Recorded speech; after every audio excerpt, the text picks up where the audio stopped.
Oh man, those are both fun games.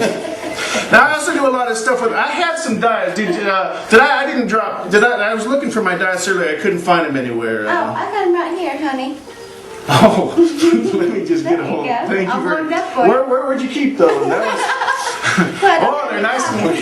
They're nice and warm. Now, dice have a very interesting history. According to archaeologists, they date back between 4,000 and 8,000 years. Developed independently by different cultures at different times. Now, early dice were made up of all different kinds of materials, including seashells, nuts, and stones, and were later replaced by animal knuckle bones. In fact, to this day, the Arab word for knuckle bone is the same word they use for dice. Kind of an odd thing, but they still do it that way. Now, the ancient Romans believed that the outcome of a roll of dice was determined by Zeus's daughter Fortuna. She's known to gamblers worldwide as Lady Luck. Maybe you've heard of her. And if the dice rolled in your favor, you were considered fortunate. If you were very fortunate, you could win a fortune. That's where all those words come from. That's right. It's pretty smart. Isn't that cool? Yeah. Now, as long as there have been dice players, there have been dice cheaters. People who use rigged dice. You wouldn't let somebody like that in your establishment. No, we watch out for that. Never see that done. There's so many different ways that you can rig dice. You might hollow out one side to make one side lighter than the other. You might add a weight to one side to make one side heavier than the other. Now, there's all kinds of ways you can test for that too. You can drop if you think you have some rigged dice, you might want to drop them into a glass of water. Because the heavy side will always go to the bottom in a tall glass of water. So every time you do it, it'd be the same. That's the same numbers would be on the top, so you could always tell that's the way it was done. Now there's other kinds of ways you can add something sticky to it. I knew a lady. How you doing? I knew a lady that would put a little bit of lipstick. And she'd go, "Oh my goodness, what should I?" And then blow on the dice, get a little bit of lipstick on there. That would make that side sticky. So when they rolled out the dice, it would kind of stick to. Oh, wow. It would stick quicker on the opposite side. So if she wanted a 7, she put the 7 on the top, and then when she blew on the dice, get a little bit of lipstick on it to make them stick. Not always. It didn't always work. But if anything to improve your odds, would help out there. So stuff like that. Now, dice, to keep people from using rigged dice a lot of times is people would use special throws with the dice.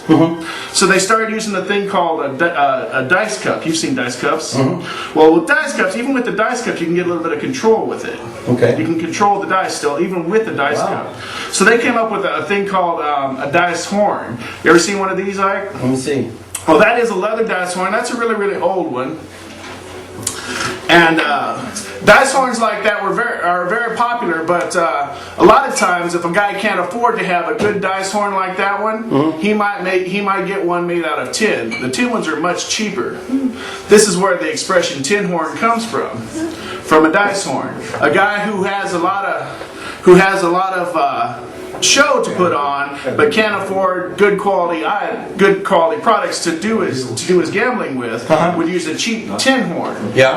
And so tin horn became a word used for cheap imitations, like a poser kind of guy. Somebody that's pretending to be something above his current. Not a swindler though. Well, if he could be a swindler, but he would be like dressed to the nines, but then have like a cheap equipment that he's using. So you knew that he was kind of a poser, kind of. Right. Okay. So that's where the expression tin horn comes from. Now from that they went on to a bigger thing with which was like a cage where you could see the dice the whole time you were shaking them inside. It was shaped like this, but it was like a cage. And they had one where you could shake them inside the cage, but people were still trying to do tricky things with holding the cage.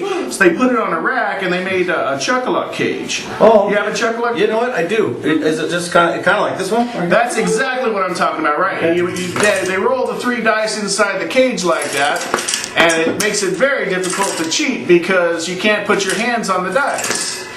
All you can do is just let the weight of the dice carry it from one side to the other, and because it's beveled like that, it makes the dice fall into the bottom section of the cage. Right. Isn't that cool? No, that's very cool. So you couldn't cheat that way. Well, it was difficult. Even with this, they tried to cheat. Well, because they could cheat the dice, maybe you weighed them or something. They could weight the dice, or in some extreme cases, they might even try and put pieces of metal in them and put a big magnet underneath the table. And the magnet would pull down on certain sides of the dice to make the other side come up. See, with Chuck-a-Luck, if you've got your table layout, you've got a layout with numbers 1 through 6 on it. You put your numbers down on 1 through 6. If it comes up on one of the dice, you get even money. If it comes up on 2 of the dice, you get double your money back. And if it comes up on all 3 dice, you get 3 times your money back. Wow, okay. So, depending on whether the dealer wanted it to come up on those certain sides or not, he could turn on the magnet on and off whenever he wanted the dice to come up. Oh, really? So yeah, he'd look at his table and go, oh, look at that, nobody's betting on 4, 5, and 6, and have 4, 5, and 6 come up on the dice, and then he collects everything.